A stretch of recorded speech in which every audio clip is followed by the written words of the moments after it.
Wow, I can't believe I'm here. This is like, I don't know, a little bit reunion, right? Full circle. So, hello, everyone. Hello. Brave, determined, forward-thinking, gorgeous people.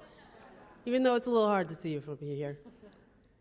Thank you, Linda, for that introduction. I think you all should give her a real loud applause. Yes. Stand up. You know, Linda is an amazing mentor and role model for young women who are studying journalism. I'm always amazed at the stories that she tells me, and we are so lucky to have her. One of the wonderful things about growing older, there are wonderful things, many wonderful things, is that I constantly find myself in moments that my younger self could not have imagined in my wildest dreams. And this is one of those moments for me. I moved to New York City in 1977. I was 22 years old with $35 in my pocket and one business card. And let me tell you, those first few months were exhilarating and terrifying. Everything was just so big and bright and fast, and I was such a country mouse. But Audre's poetry spoke to me. I had tasted from a land where other people live, and New York head shop and museum, and I was intrigued.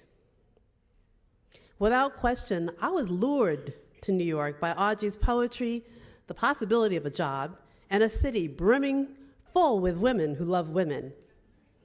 It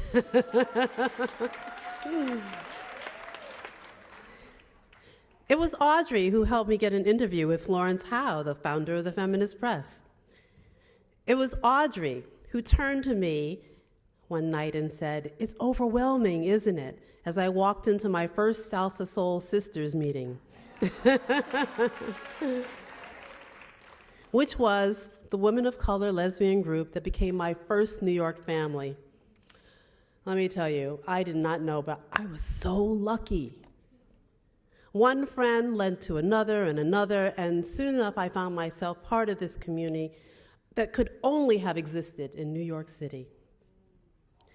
And while there were many lesbians of color who were committed to using their gifts to advance social justice, there was no one more gifted, no one more committed than Audre Lorde. She was as bold in life as she was on the page, and that is pretty damn bold. Her influence on my development as a writer, as an activist, and as a human being runs deep. And it's true, for a while my email signature was the line, "Your silence will not protect you," taken from a speech Audre delivered in 1977, the very same year that I arrived in New York City. I chose that sentence to remind myself and to remind others that there is no escaping our obligation to speak up in the face of injustice. So today, in honor of Audre's birthday, I would like to read a few paragraphs of that speech. And I quote, "What are the words you do not yet have? What do you need to say? What are the tyrannies you swallow day by day and attempt to make your own until you will sicken and die of them, still in silence?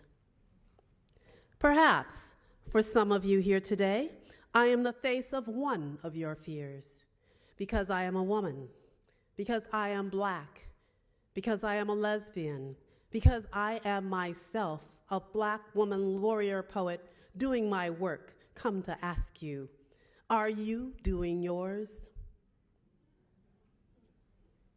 And of course, I am afraid, because the transformation of silence into language and action is an act of self-revelation, and that always seems fraught with danger.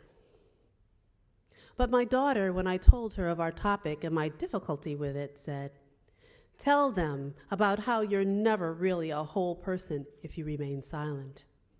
because there's always that one little piece inside you that wants to be spoken out. And if you keep ignoring it, it gets madder and madder and hotter and hotter. And if you don't speak it out, one day it will just up and punch you in the mouth from the inside. In the cause of silence, each of us draws the face of her own fear. Fear of contempt, of censure, of some judgment. That sounds familiar, right? Or recognition, of challenge, of annihilation. But most of all, I think we fear the visibility without which we cannot truly live. I know the fears Audre has spoken of. I have known them all my life, and I suspect you have too. But I also know that when I do speak, when I make myself visible, it is only then that I am truly alive. So what I ask of you today, of myself and of you, on behalf of Audre, is to listen to that little piece inside you that wants to be spoken. And when you hear it, give it a voice. Speak out against the tyrannies you witness. I can think of no better way to move through this world and honor the life and words of Audre Lorde. Thank you.